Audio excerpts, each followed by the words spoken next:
Cinema ரசிகர்கள், குறிப்பா அதுலயும் விஜயோடைய ரசிகர்கள் இந்த வருஷம் தீபாவளிய எதிர்பார்க்குறாங்களோ இல்லையோ, தீபாவளிக்கு ரிலீஸ் ஆக போற கத்திய பெரும் அளவுல எதிர்பார்த்துட்டே இருக்காங்க. இன்னைக்கு வரைக்கும் அவங்களுடைய சமூக வலைத்தளங்கள்ல இந்த படத்தோடைய எதிர்பார்ப்ப பத்தி தான் ஸ்டேட்டஸ்கள போட்டு தெரிச்சுக்கிட்டே இருக்காங்க.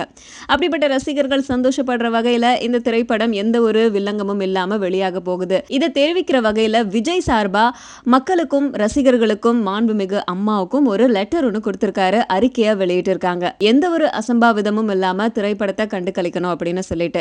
அது மட்டும் இல்லாம இவருடைய மனமார்ந்த நன்றிகளை இந்த தயாரிப்பு நிறுவனத்துக்கு சொல்லியிருக்காரு. ஏன் அப்படின்னா தமிழ்நாட்டுல ஏகப்பட்ட தமிழ் அமைப்புகள் இந்த படத்துல புரொடக்ஷன் நிறுவனமா இருக்கிற லைகா நிறுவனம் அப்படிங்கிற பேரை எடுத்துருங்க அப்படின்னு சொல்லிட்டு நிறைய கோரிக்கைகள்லாம் வச்சிருந்தாங்க.